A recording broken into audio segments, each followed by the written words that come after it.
Au nom du Père et du Fils et du Saint-Esprit, Amen. Grande joie d'être là avec toi en ce 5 octobre, mercredi. Et chaque mercredi, c'est une journée toujours dédiée à Saint Joseph. Prions Saint Joseph, demandons l'intercession de Saint Joseph pour tous les besoins matériels et spirituels.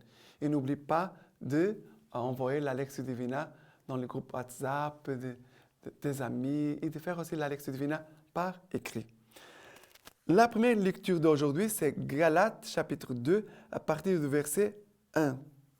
Ensuite, au bout de 14 ans, je montai de nouveau à Jérusalem avec Barnabé et Tite, et Tite que j'ai pris avec moi.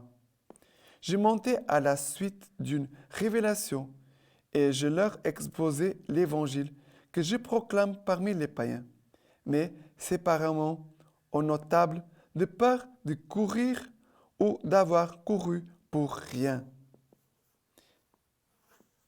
Au contraire, voyant que l'évangélisation des incirconcis m'était confiée, comme à Pierre celle des circoncis, car c'est lui qui avait agi en Pierre pour faire de lui un apôtre des circoncis, avait pareillement agi en moi en faveur des païens. Et reconnaissant la grâce qui m'avait été départie, Jacques, Céphas et Jean, ces notables, ces colonnes, nous tendirent la main, à moi et à Barnabé, en signe de communion. Nous irions, nous, aux païens, eux, à la circoncision. Nous devions seulement songer aux pauvres, ce que précisément j'ai eu à cœur de faire. Mais quand Céphas vint à Antioche, je lui résistai en face, parce qu'il s'était donné tort. En effet, avant l'arrivée de certains gens de l'entourage de Jacques, il prenait ses repas avec les païens.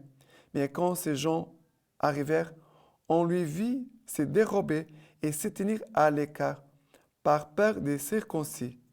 Et les autres Juifs l'imitèrent dans sa dissimulation, au point d'entraîner Barnabé lui-même à dissimuler avec eux.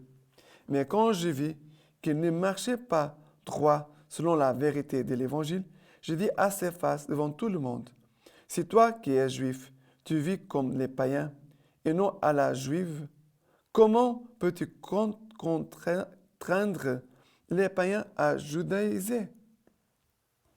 Qu'est-ce qui se passe ici? Voilà.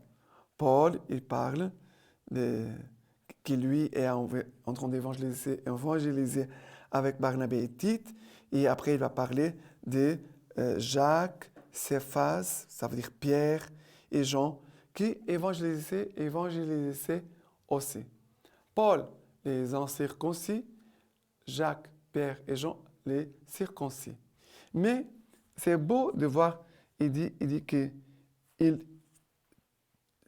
Jacques, Jean et Pierre tendirent la main à Paul, Barnabé et Tite, en signe de communion.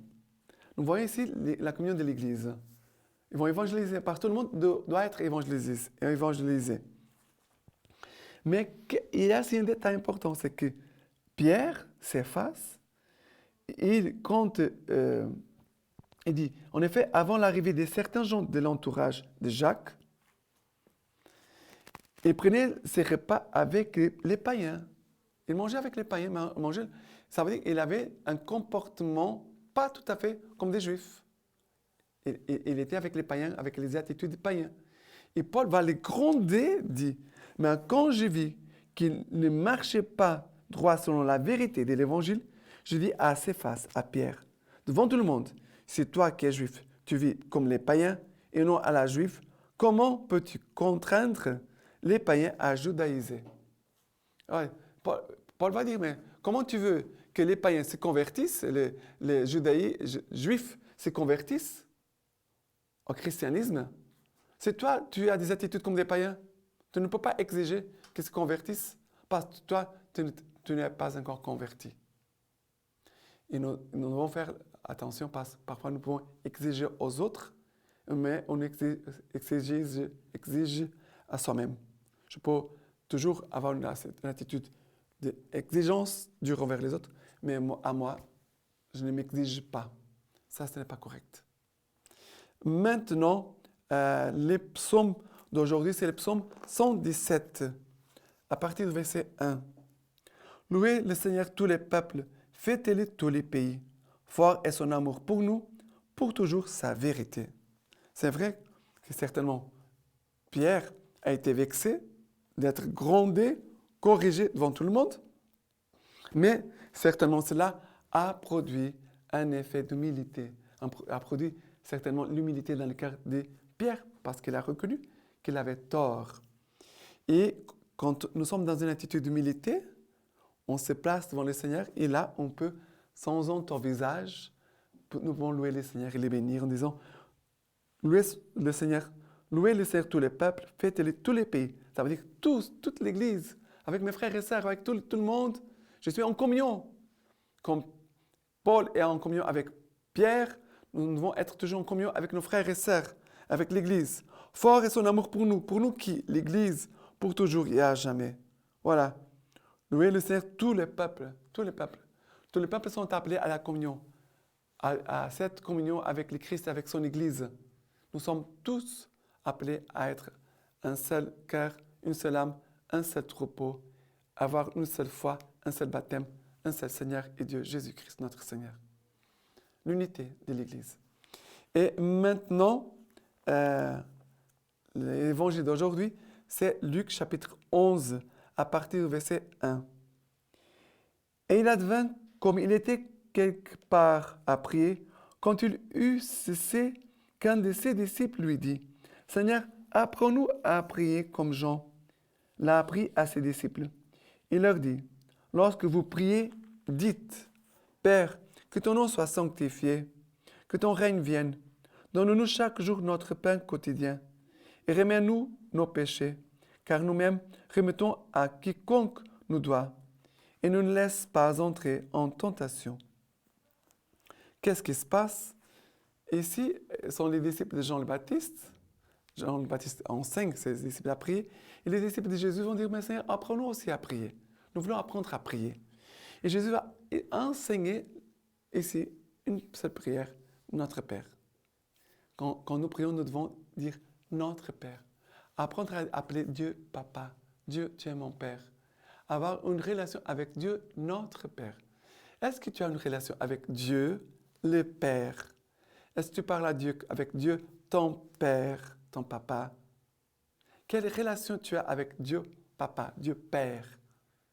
C'est très important. Parce que nous pouvons prier le Notre Père. On prie rapidement, mais notre cœur d'enfant, notre cœur de fils, de fille, ne s'est pas rencontré avec Dieu, notre Père.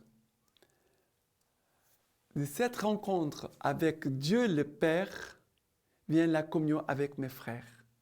C'est la dimension de la croix. De la relation avec Dieu, mon Père, vient la communion avec mes frères. C'est la croix. Jésus nous apprend à vivre cet amour envers le Père.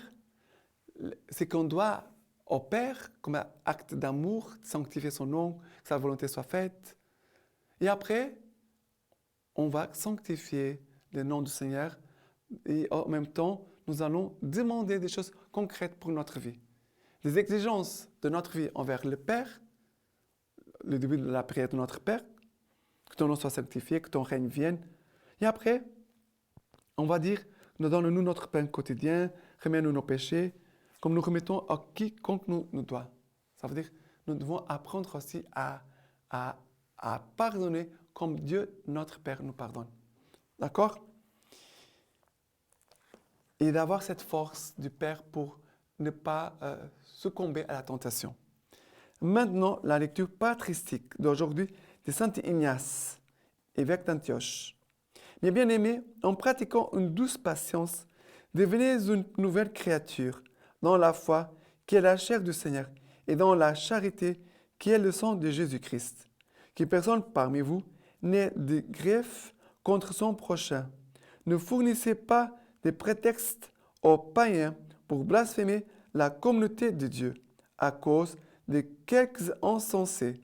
En effet, malheur à celui qui, par la légèreté, fait blasphémer mon nom. Voilà. Et maintenant, je vous laisse la bénédiction par les mains toutes pures de la Vierge Marie. Dieu Tout-Puissant vous bénisse et vous garde, le Père, le Fils et le Saint-Esprit. Amen.